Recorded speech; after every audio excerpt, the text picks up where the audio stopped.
All right, so good morning, good afternoon, everyone. Welcome in from across the continent beyond, and thank you for your patience. All fault is mine. I truly apologize for the big wait, but I'm really excited you're all joining us here today for another very exciting Exploring by the Seat of Your Pants broadcast. So all March long, we've been featuring amazing stories from Fisheries and Oceans Canada. You can check them all out on our YouTube page. We hung out with Robin earlier today. We've got another program to wrap up in just a few hours, but I wanted to bring in the amazing Anya Dunham to talk about glass sponge reefs in a second. Now, we got our screen share mostly working, so I do know that you see a little more than we'd want you to see with a little bit of the slide deck, but it's going to be a beautiful presentation just the same on one of my favorite kinds of ecosystems on planet Earth. Now, I'm a big animal guy. I love crocodiles, big predators, sharks, mammals, and beyond. And whenever I read big books of wildlife and animals on this planet, every time I get to the glass sponge page, I have to just stop and have my mind blown, and I go online and look up all the amazing glass sponges in the world, because these are creatures that a lot of your kids will not know about at all, and they're some of the most amazing ecosystems on planet Earth. And Anya and her team are going down with underwater robots to go and explore and find more about these incredible places. So without further ado, Anya, welcome to the broadcast. So nice to have you on, and thank you so much for joining in our Fisheries and Oceans Canada series. Hi, everyone. Thank you for having me today. Can you guys hear me all right? We hear you just fine, and I know we're a little delayed because of us, so if you want to bring up your screen share and share your story, we'd love to have that back up, and we'll get underway. Sounds great. Thank you. So my name is Anya, and I have been a marine biologist studying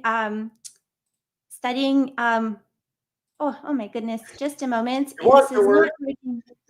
One more time. One more time with feeling. We're going to make it work together. Okay. Let's take a look. Perfect. And there. Lovely. So my name is Anya, and I have been a marine biologist studying marine animals and that live in the ocean for about 20 years. And today I'm talking to you from the west coast of Canada near Vancouver, on Vancouver Island. And I want to share with you a little bit about the work that me and my team do exploring glass sponge reefs. So what are sponges? Sponges are marine animals. They kind of look a little bit like plants. And if you live anywhere near the ocean or have visited the ocean, you might have seen them on the beach, or maybe, growing off the dock. And they look a little bit, most of them look a little bit like the sponges that many of us have in our kitchen to wash dishes. So they're sort of like little, often yellow or brown, soft animals that don't move. They stay put and they sit there and they filter water. But what I want to share with you today is something a little bit different. These are not like other sponges. And but to start, we'll go sort of a little bit back and think about how they were discovered. So in the 1980s, when I was in elementary school, so I was a little girl, probably similar to you in age, scientists over here near Vancouver, marine geologists, were working off large boats, and they were sort of scanning the ocean floor. They were making maps of the ocean. And as they were doing that, they found something that they haven't really seen before. So it was 1987. They're scanning the ocean floor, and they're seeing kind of like these little mounds on the bottom of the ocean, quite deep, about 200 meters deep. And these mounds were really long. So they were several kilometers long, and they looked like nothing they have seen before. And so later on, they sent out robots, so underwater, that look like underwater cameras, and they can collect samples. And so they wanted to see, what is it that is there that is looking so different? And so what they saw was something like this. Oh, sorry, I'm just going to stop you really quick. We're not going through your slides. We're still at slide number 1. Sorry. Still in slide number 1. Let's see. Let's go to the left. Yeah, well, there we are. Perfect. That's better. Beautiful. Okay. Perfect. Okay, this is a little bit better. So can you see? So what you see now, hopefully you are seeing it, is a glass sponge reef. So all those kind of yellow folded looking animal that you see is a glass sponge, and it's an animal that is growing, and this what you see right now is only about like maybe like the size of a small room, and it's a picture that we're taking looking down at it, but the whole structure, all the sponges growing on top of one another, is really thick. It could be as thick as a house. And so this is kind of what each individual sponge looks like. On the bottom, you see 3 different types of sponges that build those reefs.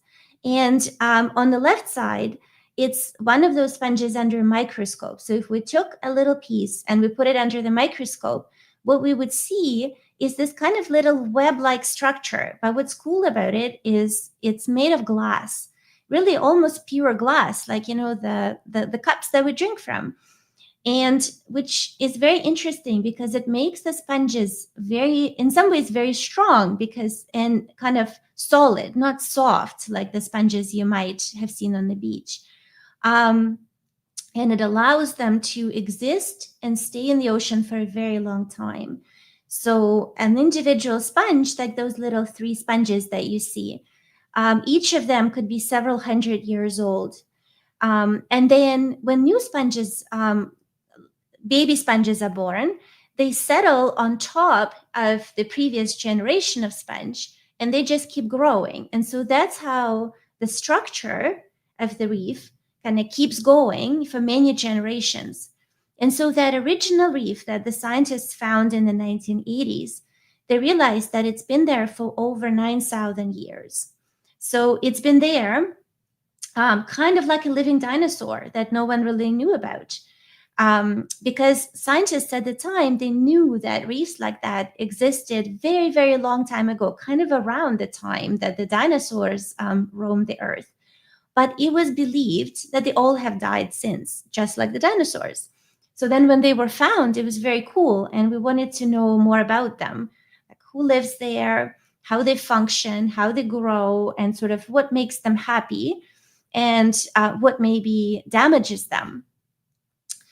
So this reef right here is located, it's in Hackett Strait, and it's very deep. So the only way to study this one would be to use the underwater robots and to dive down and to look through kind of the eyes of the camera.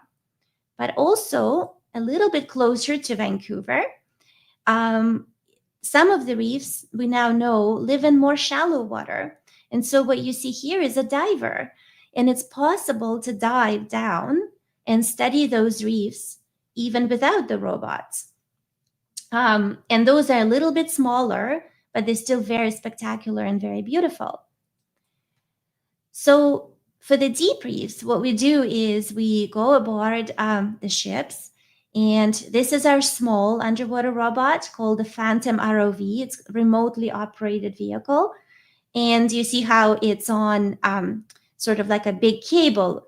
And so we send it down, and it swims along the seafloor, and then it takes pictures, and then we can tell what is happening deep in the ocean.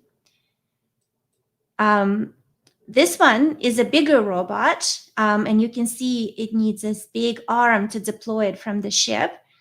And it looks a little bit like this. So this one also has several cameras. They can take pictures, they can take video. And then it also has what we call bio boxes and an arm, so it can collect samples for us. And that way we can see what the sponges look like exactly. We can study how they are formed, and also we can bring some of the animals that live there to study them as well. So then what we do when the robot is underwater is we are aboard the ship in the room, in a dark room like this, and then we have our screens, and we can see what's happening in real time. So I'm going to try and show you this video, and we'll see if that works.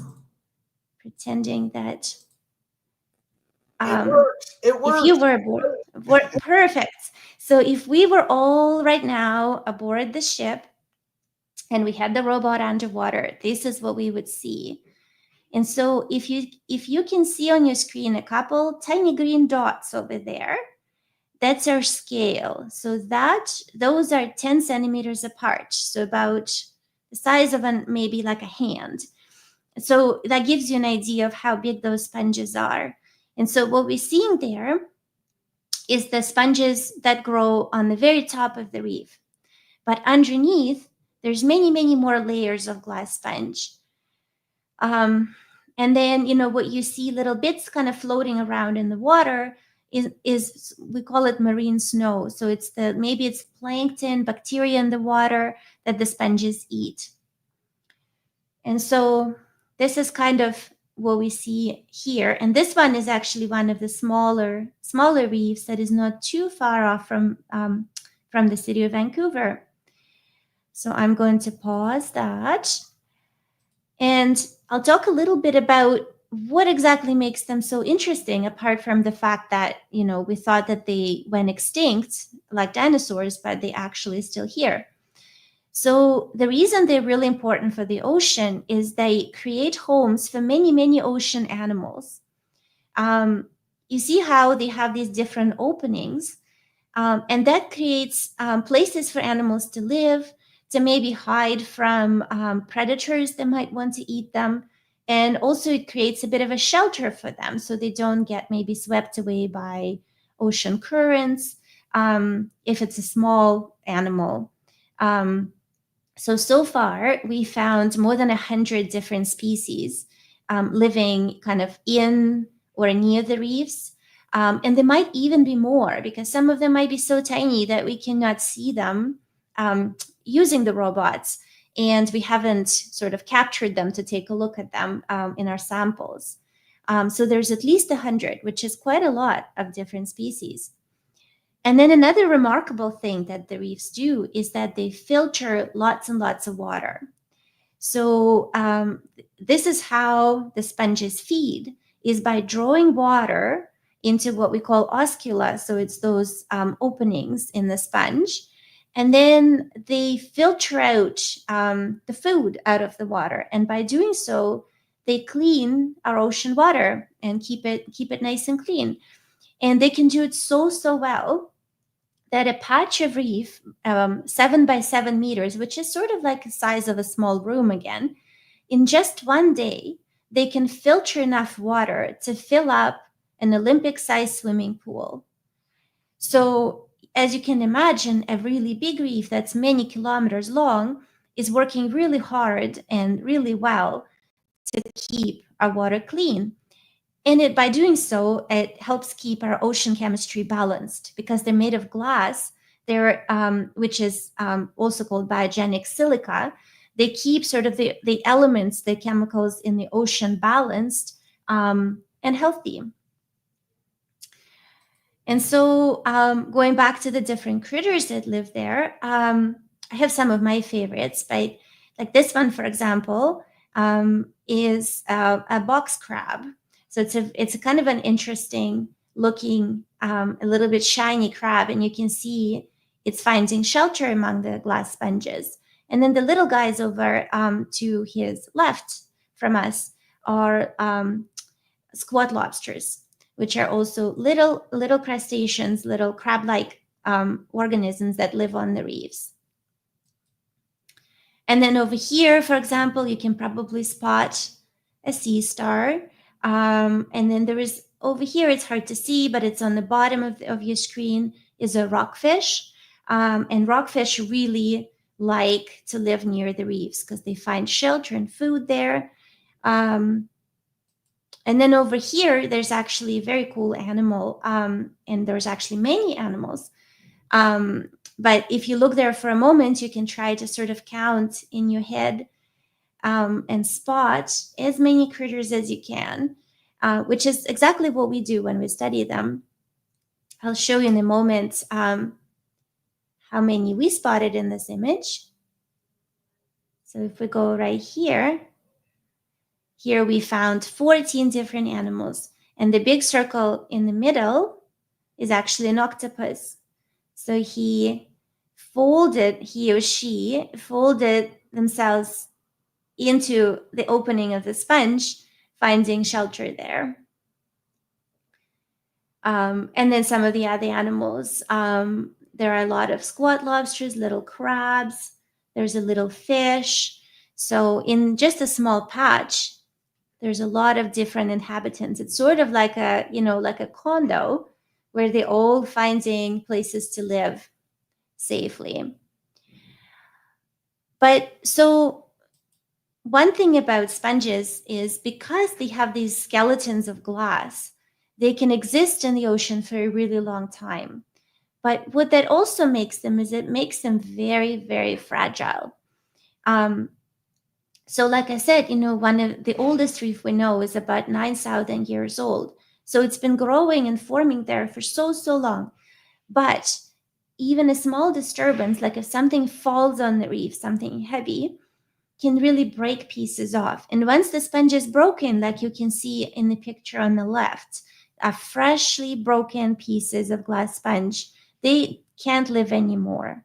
They just die and turn to kind of these darker pieces that you see on the right. So they stop growing and they just sort of sit there. And some of the animals can still live around them, but not nearly as many. Those little squat lobsters are still okay, but most other animals, this is not an ecosystem that they're happy to live in.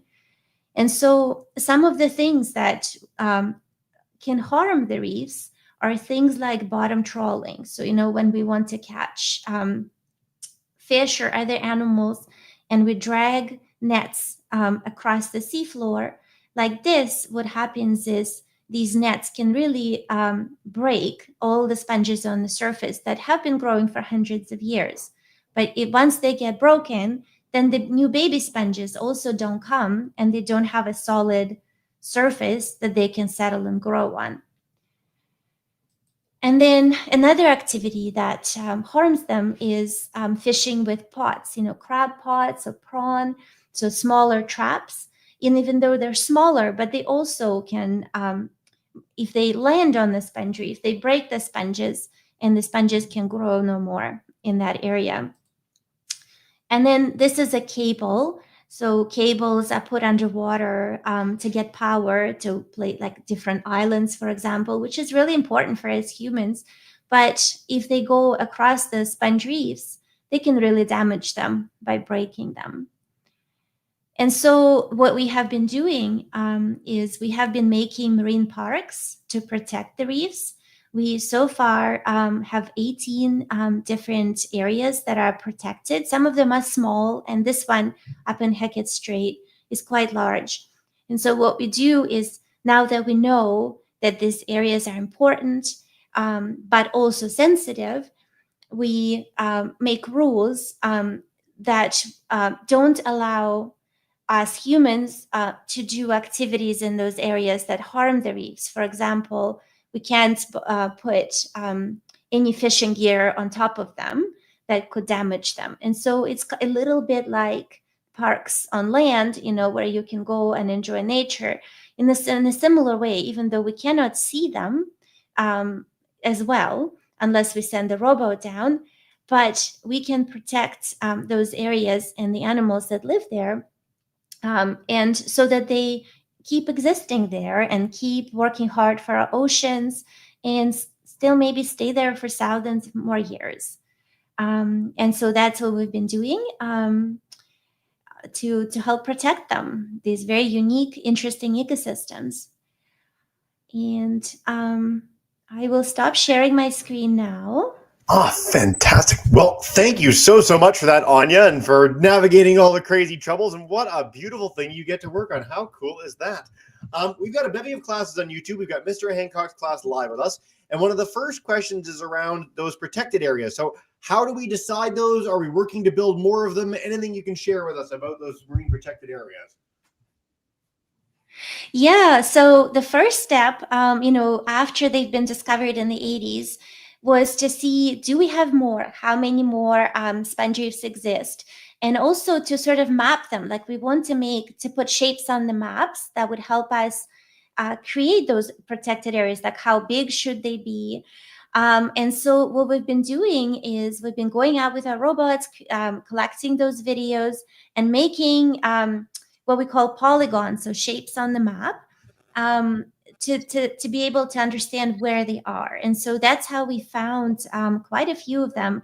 And first we have to confirm that they're there geologically, so that there is that glass structure there. And then we go and we see, well, how are the sponges looking? Are they healthy? Is there lots of them? And once we have those areas mapped, we also add a little bit more area to protect around them, because showing how much the sponges filter water, it also tells us that if there's too much, like say there is a lot of sand or silt in the water, they sort of choke, like they can't filter water that has too much stuff in it.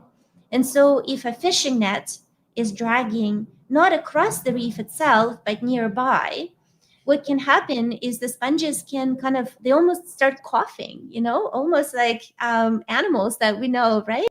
Yeah. And so we need to protect not just the reef itself from us humans, but a little bit bigger area, so that they stay safe. And so that's what we've been doing. We've been finding them, Very cool. putting them on the maps, and then adding a little bit of extra space so that they stay safe. So we're still looking, we're still finding more. And at some point, if we find too many, we have to decide which ones we sort of prioritize to protect. But so far, we've protected all of the reefs that we found and that are in good shape. Very, very cool. Thank you, Anya. We're going to head to Mr. Hancock's class. Come on in Georgetown and take us away with a question. Then we've got a bunch more from Miss Quigley's class on YouTube. Hey, guys. That's a great comparison. That's just like a big condominium. You answered almost all of our questions. Great job. One that a student was wondering is, do they come in different colors or only yellow? Ooh. Right. So it's usually ranging from almost white to kind of dark yellowish brown. And then, so those are the live sponges. And then when they die, they turn almost kind of like a grayish brown. I actually have some examples I can show you right here. Cool. So this guy right here, almost white. So this top part was alive. And then a little bit darker right here on the bottom has been dead for a really long time. So it sort of fills a little bit with silt and becomes this darker color. And I can show you another guy that is really big. So I'm going to lift it up and see if it shows up on video here. So this guy right there. Oh, look at that. Is a really large piece. This was a present to our team from the geologists who actually found the reefs for the first time. And so this one has been dead for a really long time. It was already long dead when they found it and brought it up. And you can see it's quite dark. So this kind of piece of sponge has formed many hundred years ago, most likely. And so I won't break it, but it's in some ways it's strong, but in other ways I could probably take off a piece quite easily with my hands. And so you can tell that, putting a net over it would be quite devastating for the sponge. Yeah. What a cool, that was fantastic. What an amazing prop. Miss Quigley's class wants to know, okay, so you talked about their big sort of hole that suck things in. We want to know about them eating stuff, because again, this is a really hard thing to sort of get your head around because they look so inanimate. So are they eating things? What are they eating? What's a sponge's diet? Yeah, so the sponges themselves, as they filter the water, they're eating all the bacteria and viruses and little things that are kind of floating around in the water. And so they have to they're very efficient filters.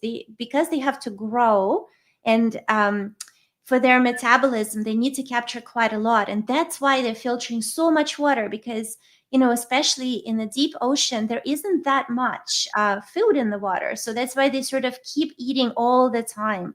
And that what makes them sensitive to having, say, too much sediment or sand in the water that's suspended, because they can't really stop. They have to keep filtering to keep eating. Another kind of follow-up thing is you might wonder, does anything eat the sponges? Because who wants to eat glass, right? But actually, surprisingly, quite a few animals do. There are species of sea slugs that eat them. And it's almost like if you find a sea slug that has eaten some of the glass sponge, it looks like it has sugar cubes inside it, because that's like, they're quite hard and it's amazing, but they have evolved to eat it because the sponge is there. Very, very cool. Thank you so much for that. How neat is that? One more question from online. Could you use the glass sponges to make glass cups or plates? And maybe why you would not want to do that, if you could elaborate on that question. I think in theory you could, but there are other ways that are sort of more environmentally friendly and not damaging to the reefs that we can get glass. Like there are other ways. And I think in theory you could use them to make something. But at the moment, we've been prioritizing leaving them there so that they can grow and create those, the condos for all the animals. Yep. Just like any other kind of coral reef, we could use coral as an animal, as something like a paperweight on our desk, but much better to have it in the ocean where it serves as the habitat for everything else. So I like where your head's at, guys, but that's a great question. Mr. Hancock, we'll head back to you guys for another live one, and then we'll take a couple more from YouTube. Time flies when you're having fun, so we're going to take about 3 more questions before we wrap up. Come on in Georgetown. Hey. Perfect. We had a student wondering about the markings for the parks. How do you know if you're in that marine park? Like, is there a sign or anything that will greet you? Ooh.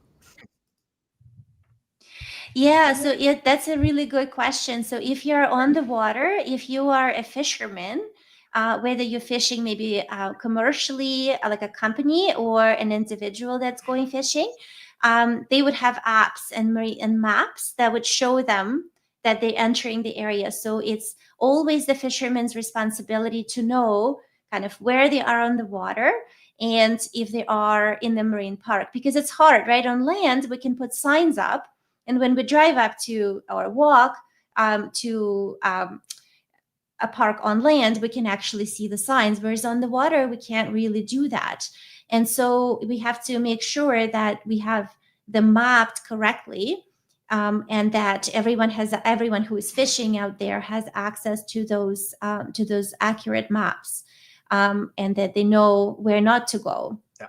I've been on a ship before where they talked about a marine protected area nearby, and it's very much on their maps, but it would be very cool if there was a giant sign, but then we'd create a lot of litter with all those signs. So would you want to do that? But so follow the maps is our key to a lot of stuff in science in Canada. Very cool question, guys. All right. Let's see. So many great questions. What's the biggest size that they can get up to? Is there like a top glass sponge size? Yeah, so an individual sponge can be several meters long, and several meters tall. But when they clump together like that, when they grow on top of one another, the whole structure can be 20 or 30 meters tall.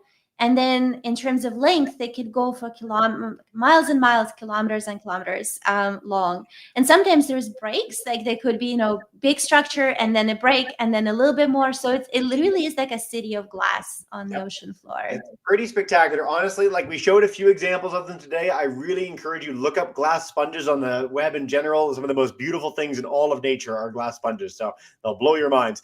I love this question. And so we can sort of pivot this in a bunch of ways, but why do other animals, or how do other animals live on them if they're still alive? So you got this living thing that is also a home for other living things. What's the deal? Yeah, so like I said, they're just kind of like condos. So the animals like spaces to hide, right? And sort of outside of that reef, what they might, much of the ocean kind of looks like, just open seafloor. There's nothing there, or maybe like little critters living there. And it does create sort of like an island of biodiversity. So kind of like a condo again, with lots of different spots that they can hide. They can have babies there. Older rockfish and tiny rockfish alike like to hide there. They can sit there and wait for their own food. So once there is more animals come, then animals that eat those animals can also come, and then it also kind of prevents them from kind of being washed away maybe by the currents. And so it creates this little, it's like a little island of diversity for them. Well, and I want to stress too, pretty much every living thing serves as the home for other living things. If you think of a tree, a lot of animals build their homes in trees and then lichens grow on them, other plants grow on them. You yourself as a person, you've got little mites that live in your eyelashes. You've got bacteria all over you. You probably have worms of some kind living on you, which sounds really freaky and weird, but this is like the natural state of life on this planet, is that things tend to be assemblages of different organisms together. So it's not unusual. In fact, it would be really unusual if there was something that was just alone out there in the world by itself. So I love this question, guys. Anya, this is so much fun. I know we could talk all day about this, and thank you again so much for making all these things work with all the crazy tech at the beginning. But before we say farewell to all our audience and get all our kids to say goodbye, is there any final message you want to leave our classes with about glass sponges, about your work, anything before we say farewell? Yeah, I guess it's just maybe telling everyone that just exactly what you said, that nature is amazing. And if there's kind of anything we can do to protect things and to learn more about them, is the first step in protecting something is learning what it needs to do well, and to keep being the amazing thing that it is, and to support other living things. And so I think it's a really interesting ecosystem, the glass sponges, but there's many others that are also really amazing. And I think if, as humans, we can just, learn more about how things on Earth and in the function, we can work together to protect those things and make life on Earth better for everyone. No better message than that. Anya, thank you so much for being the capstone to our epic Fisheries and Oceans series in March. Again, your program, everything else is on our YouTube channel. So kids, if you want to explore and discover from Anya again, from any of her amazing colleagues, you can head there and do just that. And what we do to wrap up every broadcast, I'm going to bring in Mr. Hancock's class. If you're at home on YouTube and you want to scream and yell in your class and annoy the principal, you have our permission. So please do join us in saying thank you and farewell. Mr. Hancock, thank you, guys. Have a wonderful day, guys. Farewell for now. Have a wonderful day. Anya, thank you so